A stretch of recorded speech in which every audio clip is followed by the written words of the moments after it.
Alright guys, welcome back to VALORANT News. Roster drama continues last night, certainly on the tier 2 side. M80 have been under some heavy scrutiny over the last couple of days because rumour has it Leviathan are blowing up their roster and want to sign part or even most of that M80 roster. But as we said, if they lose some of their players, what does that mean for their chances of ascension? Rumour has it they might just be quitting tier 2 entirely at this moment. Is this going to come true? What does it mean for Chet and others who have just joined the team? Very much enjoyed your thoughts in the comments. Hit the like button if you enjoy. Subscribe if you're new as always. I'd greatly appreciate it. Some more reaction here from FNS. Thought this is kind of nice between FNS and Crashies, really discussing their playing days. As Crashy said, been through some of the best times in our careers together. For that, I'll be grateful. And as he says in the replies, you'd always be the perfect player to me. Can't wait to watch you become the best in the world again. So I thought that was rather nice. Look, how are these going to get on Fnatic? How's Crashies going to continue? He's going to be there in Toronto, of course, with that team, and that's a pretty exciting setup.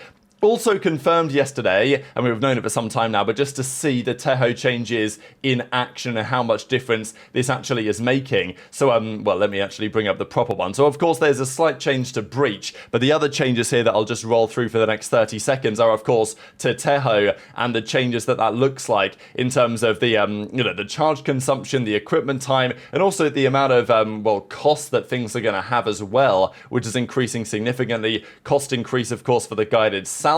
I mean, it used to be free. This as well is probably the one that I really wanted to just pause on and look at here, just to compare. I know that the angles here are slightly different, but a point still stands on the amount of the map that you can see. Now, the range has decreased from 55 to 45 meters here, and that is a substantial change. I think it sounds less than it is, if you see what I'm saying, right? Because it's a 10-meter change, 55 to 45. You might think, okay, it's not that much of a big deal. And look, it's not insane, but if you compare these two circles, obviously we're talking radius, right? So, when you consider the circle, then it actually decreases it more than you might expect. So the range here, you can't really get into any of the sites as you would maybe intend to want to in this position. It's not like this, it becomes useless, right? And probably this is the type of range that it probably should have had before. But anyway, the change is pretty substantial. And okay, there's a cost decrease on the special delivery, but there's a cost increase on the stealth drone. So that's pretty much the changes to Tejo. And now, of course, it goes up to 9 for the ultimate as well. Those are the changes. They're pretty substantial. Is it going to completely kill him from the meta? Who knows? Most players probably think yes. Maybe some can still run him. Obviously, we've seen certain players like Trent pretty much exclusively use him on G2 for the last month and a half. So maybe that will change. Maybe that will go a different way when they turn up to Toronto. Tarek also just said briefly on stream that the cogs are turning. In terms of getting Pro City back underway, a little bit unclear when that's going to happen because he does say, look, the cogs are turning, but they're turning pretty slowly. But Pro City back on the menu is definitely the goal, and yeah, I think it's exciting to see because many of the pros are not happy about the state of ranked, and for very good reason. So Tarek's Pro City definitely gave them an opportunity to make that one happen. Let's talk Rostermania, because this could be the Furia team. We're not really sure. There are rumours, I think this got leaked through Faceit or something, but yeah, the rumours could potentially be that Heat, Toys, Basic, Orango, and Parla, those are going to be potentially your 5-man Furia lineup. We'll see. We know that Loud, of course, are trying to make some changes to improve. It's been a difficult season for the Brazilian team so far, basically with the exception of MIBR, Aspas's team. It's kind of amazing that Aspas made it work. I do wonder what would have happened if Bleed Esports actually stayed around and Aspas went there, because with Aspas going to Bleed, it was rumoured and there was so much money involved, and everyone was accepting the fact that it was just, oh, well, go over there, take the paycheck and accept. And people weren't very happy about him going there. And I understand it, right? You want to see the best player in the world, or one of the best players, or whatever you want to say about Aspas, play for a very impressive team. But I can understand why he went over to that team, but I also thought that when MRBR eventually signed him, because he wanted to leave Lev, and in hindsight, seemingly for good reason, because Lev seemed like a bit of a mess right now, and they're causing more drama, as we'll get into here in a second. But when he left Lev, there wasn't many teams that can actually pay for the buyout. Bleed were one, and MIBR were another one, and they did it, but I don't really think I was expecting MIBR to have the success that they have done so far, certainly qualifying to Toronto. Very impressive feat, of course. And looking at Bleed, in hindsight, you think, well, damn, maybe if Aspas had joined, who knows what he could have done with that team. Maybe, look, probably not what MRBR are doing, but maybe he actually could have made them somewhat successful, given that that seems to be what he's currently doing with MRBR. Now, of course, they've signed Verno. They've got technically an international split roster, but still, generally, that's the Brazilian scene looking rather good. Lad have a lot to think about as well, but the Tier 2 drama, that has been popping off. So T-Dog says yesterday, of course, on the Qubit side, if you think these Valorant reports for Tier 2 have been wild, just wait and see what is next. So, and VCT Scrum says basically tomorrow it's all dropping. Weeded in the reply says just wait until they see where I'm going. So he's been talking about a bit of a return to competition as well. Now, this all started here. So Lev, over the last few days, they're looking to make replacements. Of course, Demon 1 is gone, Rossi is gone. And the two players they were looking at, Okonos and Sato, reportedly anyway, Bao also in contention, but of course all three of those guys currently play for M80. Now, we discussed this the other day. If this comes true, and if this is what they decide to do, to go and sign those guys, then the M80 question mark is, of course, the big one, right? Because if M80 are in the conversation to sell these players, with Caio, Sato, Bao, Okonos, Victor is currently their team of 5 and Weeded on the bench for the time being as the substitute, then what does that mean for the roster, right? Because if Lev want these players, it puts M80 in a very tricky position. This is the real challenge, I think, of Tier 2, what M80 are currently experiencing, and this is probably why they might just leave entirely. The last couple of years, they've come seconds again and again and again. That's been super frustrating. I didn't even think they were going to come back in this year, but they did. They had Drew Spark, now they've got Chet, and all of a sudden they're showing some good promise, right? So look at their last few series, finding some form. In a few days they'll play TSM, potentially, but we'll get into that. So these are the players that have been catching the eye of the teams in Tier 1. You want to blow up your team in Tier 1, you're going to look at the teams that look the best in challenges, and those are likely to be your Ascension candidates. The issue is, if these players get targeted, what do you do, right? What is the solution? Because as I said a couple of days ago, if Okonos and Sato are being targeted by Lev, M80 will need a lot of money to justify doing so, because you don't make any money in Ascension or in challenges. The only way you make money, really, is by winning Ascension. You're not going to win Ascension if you sell your best players halfway through the season and they go to Tier 1 anyway. Then you've got a rebuild project on your hands. The chance of you winning are very, very limited at that point. It's almost like in challenges. You don't want to be the best challengers team throughout the year. You want to be like the second or the third or the fourth best, but the top teams have got their players poached by the time they got to Ascension, so you can come through and win. And that's why it's so challenging, right? Because if you're M80, you sell these players, you make some money for selling them, sure, but it's not going to compensate you for the money you've put into these guys for the entire season. But if you hold the players under contract, they want to go to Tier 1.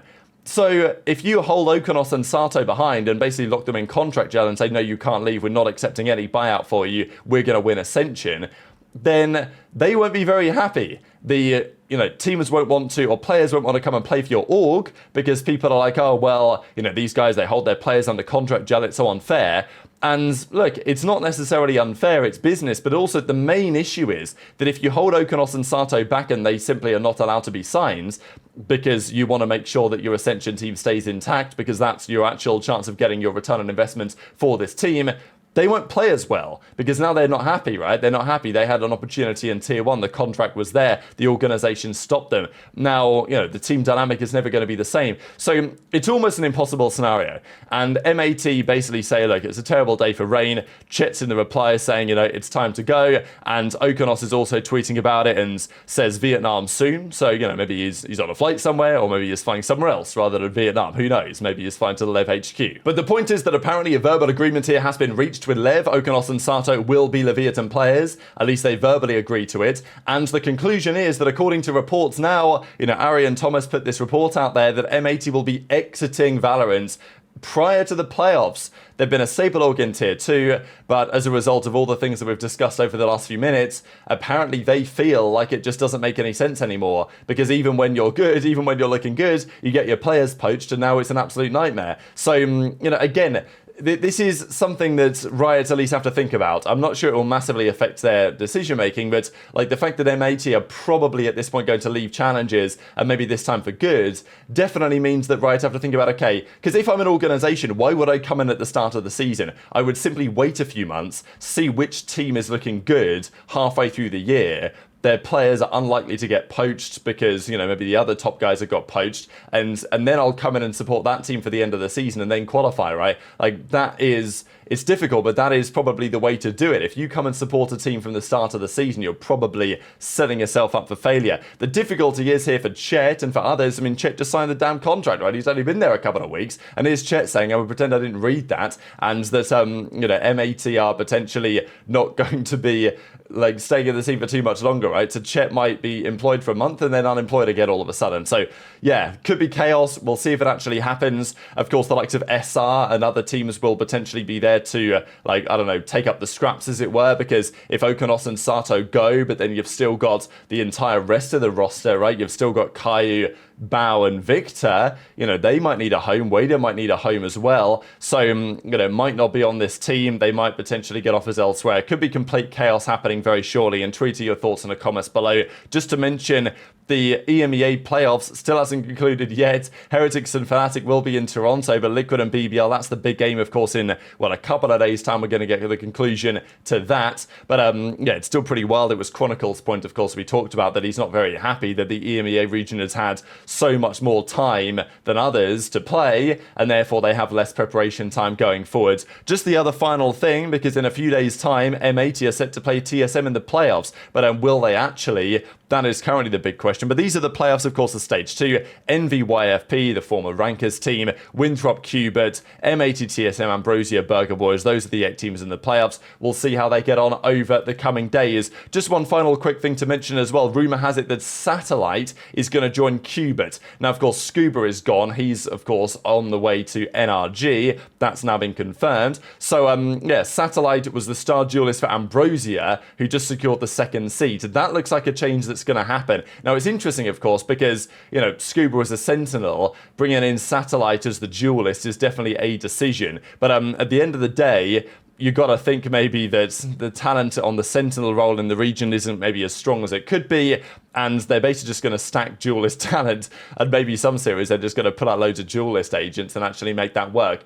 That's maybe not impossible either. And just one final thing as well, actually, this I thought was interesting. So VCT Scrums notices that 100T are up 11-2 on somebody, but they're not playing with Eeiu. And the rumour that he says around this is that Eiyu's not sacked, he's not going anywhere, obviously, but he won't be competing for EWC. Apparently he's in Bosnia or something. So yeah, first I'd heard of this, but reports have it that 100T's roster they're going to take to the World Cup, if they qualify for it, is not going to be featuring Eeiu, because he's not able to make it, or doesn't want to go, or whatever, right? There could be various complications here in play, so it means, I guess, that in their practice, they are not playing with him in the roster as it stands, which is pretty fascinating. So, very much interested in your thoughts on all of this stuff in the comments below. Hit the like button if you enjoyed, subscribe if you're new, take care, and I'll see you next time.